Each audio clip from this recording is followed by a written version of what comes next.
Three heroes: family, personal, and historic. My mother and father, I like that. My grandmother too. I mean, your parents. But on a personal level, I would say Steve Copley. That's 4. I know that's too many. And I'll just say this: the reason, the more I research and look, I only had the chance to meet him once, but that brother was a true revolutionary. And revolutionaries challenge all of us. And they say some uncomfortable things. There's some things I participate in that I know are counterproductive to the process of constructive behavior. All of us do to a certain extent, but I feel like I at least am able to acknowledge mine. One of the things that, and I've kind of put together some of the things that are inflicting us as a people by some things that Dr. Johnson said and Steve Copley. Steve Copley from maybe 20, 30 years ago, he died 10 or so years ago, and Dr. Johnson now. I remember Dr. Johnson said the worst day for black people is Sunday. Our women go to church, and I'm not a total condemnation, but for the most part what is done to condition everything, and our men watch football. Those are kind of, and I remember Steve Copley saying one time, he said, you know how it is, you're watching the game. Corporations have taken over other countries, and sports was something to relieve your aggression against authority figures. And every Sunday they got football day, football night, football on Monday, football on Thursday. Y'all be watching it so hard, y'all be tired when the game be over and you ain't even played. And sister, you know brother don't be wanting no sex when he be watching football and them sports.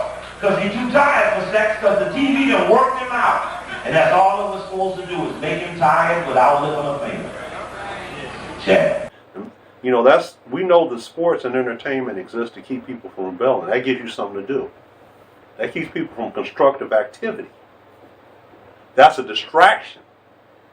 And when oppressed people get so involved in being a fan of this team, a fan of that team, so that's taking you away from that's not team effort. We're the laborers. We don't own any of those teams. We're not making any money off of the labor that they produce. We're not even horizontally or vertically aligned. We don't even get money from any of the industries that feed into whatever it is, the pipeline of these professional leagues and organizations. We're not the ones that own the companies that provide any of the equipment or anything like that that's affiliated with these. So it's not benefiting us in any way. What it does do is, like Steve Copley said, he said after the game, he said, you know how it is, you're so tired you don't even want to have sex. Because you done spend all that emotion and energy cheering for a team, pulling for them, and that energy could have been spent in conscious, planning, constructive activity. The problem with our religious institutions, all of them, I don't want to condemn one, is that the resources are not being used in the interests and images of our people. You got this person at the top of this institution, they're living like this, everybody else is living down here. You don't see the money going back in the community. You don't see all this money that these organizations are collecting could be used more, most of them, not all of them. There are some where you see, oh wow, this church has a prepaid legal. This church has a credit union. This church gives loans to people that, you know what I'm saying, when they're indigent and that type of thing. They actually have a program. They're going out to see that they're actually doing the sick and shut-in thing. They're actually looking after the seniors. They're actually making sure that people receive the lawyers in this church. Okay, this is a big church. This is a church with lawyers and doctors, the black lawyers and doctors go to. Okay, the church is commanding the medical doctors there to give some of their free time to provide medical services for people in the community. The lawyers are going to have to provide, I'm not talking about what they're going to make money off of.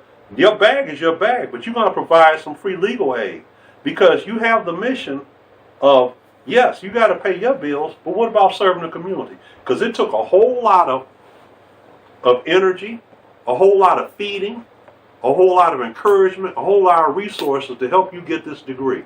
Now that you gotten a degree, what you going to do for the community to help you to be that? Or is it just going to be one of those things where you just have been able to enhance yourself, enhance your family, and say, F them? And it's not necessarily about where you live. You live where you live. Can you come back? Can you do some things that have a positive impact on wherever it is that you're from? Because some of the people I talk to, I said, wow, you've been able, I'm thinking of one sister in particular, you've been able to do very well. Have you done anything to create the next shoe, though? Anything.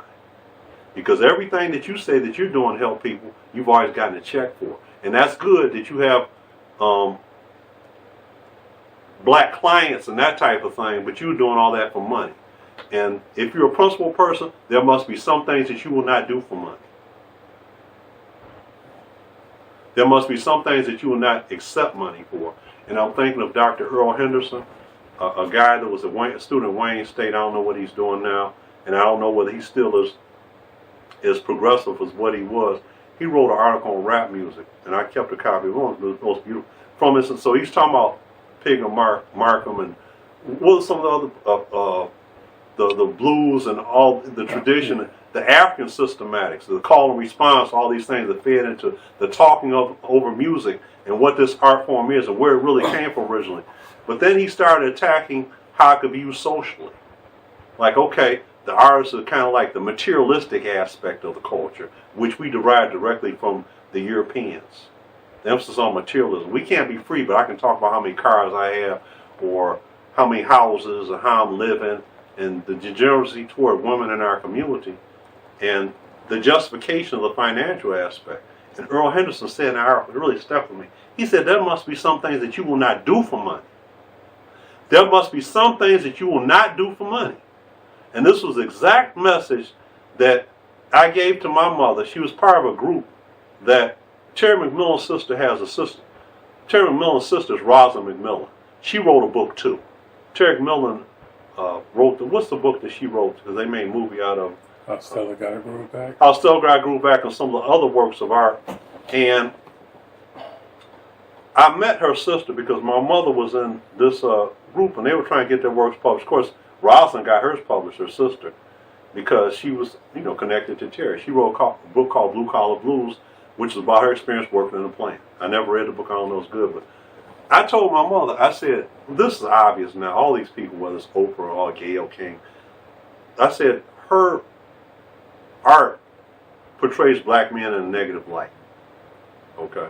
And I can see the same for Alice Walker and a lot of these others. That's how they want to put you up. Because what they're not going to show, they don't want to show a black man with a black woman and something positive. You don't create positive art like that. You don't promote the black family. You talk about how you were raped as a child, how black men are unreliable, they're violent, this, that, and third. And you'll be a genius. You'll be a millionaire in no time. That's what they want. So when I said about how her art was negative toward black, I don't know why mom did this. She told her sister. She told Rosalind what I said. And Rosalind told Terry that. And you know what Rosalind told my mother that Terry told her? She said, yeah, but I'm making plenty of money. That's her retort. And I didn't know, because I was like, Mom, you said that? Because I wasn't expecting her to like repeat it. Because she's like, my son, this and that, like I'm somebody. And so, back to my thing of Dr. Henderson. There must be some things that you will not do for money. Because what did Bob or Steve Copley say? He said what they're afraid of is a people with a morality. They're afraid of that. This other stuff, they're not looking up here and seeing, okay, you got this Maserati and this and that, because you bought that from them. Okay. Out here you living out there with them. I'm not condemning that. People got to be where they got to be, but they hating on me because I'm driving to this and that. I got a white woman. No. That kind of feeds into, they're afraid of people with a morality. Which means when you have morality, what is the most powerful word in the English language? No. There must be some things, just like there must be some things that you will not do for money, there must be some things that you will say no to. There's power in the word no. So I appreciate them. My parents, they gave me everything that I have. I mean, I'm kind of well enough as I think about it, physically, emotionally, everything else, and they were actually good parents. My mother provided nutrition and nurturing and positive guidance and positive energy. My father drew a line. He was loving too. He would say, I love you, but every now and then, hey, let's go to the basement. And so that was important. Later, I said, I'm so glad that you did that, because I looked at some of the people that I grew up with. Not a lot of them, but there were those, they didn't have the structure. And I looked at, especially the men, I looked at how they turned out. So and also the love of learning, because they actually read. They got educated themselves. So they grew up pretty. My dad grew up one of 10 kids. I think one of them died, so it was like 9 kids. They grew up pretty much impoverished. My mom grew up kind of similarly, so they felt like this was the way out. And so they were people that had a good moral structure. I hope I am an example of some of that. So those might be. Okay. What about historically? Historically, I mean, the obvious ones, the Malcolms, the Martins, and then the actual historians that, of course I love the John Henry Clark. John Henry Clark was one of the teachers of Malcolm. He was giving them some of the stuff to read that Malcolm used to formulate a lot of his ideas. I use the revolutionary researcher, Steve Copley, Vincent Harding. I appreciate Dr. Malefi Asante, the father of Afrocentricity. Even though he was kind of compromised in some ways, Dr. Malana Karinga. He has done, all these people I look at, I like something that Steve Copley said about Farrakhan. He said he's had his differences with him, but he said he met with Farrakhan and he said that he promised not to get in front of other people and publicly. You know what I'm saying? He's had met with them in private about some things they had differences. But he said that, you don't do that. Attack each other. So he tried to stay away from that. And there's a certain way that you have to operate. And so I like him because he kept all of them in line, and particularly Jesse. And talking about Jesse's role in Dr. King's death and that type of thing. And, him working for the CIA. The guy I'm named after is a guy named Whitney Young. He was head of the National Urban League. And he died in Africa. He was part of the Black Boule, the first black fraternity. And from what Steve Coker said, Jesse was in Africa when he died. Kind of like there to make sure that, like, he might have had something to do with this. So I met Jesse when I was a kid. I'm thinking he's a big hero because I'm up there. I am somebody. I'm in church. No, seriously, the kid grew up. That was probably so. With all of them, we got to remember they've done some positive. There's some positive. So we got to be constructive in our critique. But does the good, the Maiatic justice in ancient Egypt, when you get on that scale, your heart has to be lighter than a feather. That's almost an impossible standard. But we ask ourselves, does the good outweigh the bad? And then, in terms of leaders, Muammar Gaddafi, the guy of the African Union, he was trying to pull everything together. That's the model, and they destroyed that. My cousin sent me something saying that he was supposed to have some pipeline that would provide water, underground water to all the nations. They have some along those lines, and the United States bombed it. And of course, they had him assassinated. They didn't want that. So our strength has to be in our unity and our ability as nations and as individuals to say no.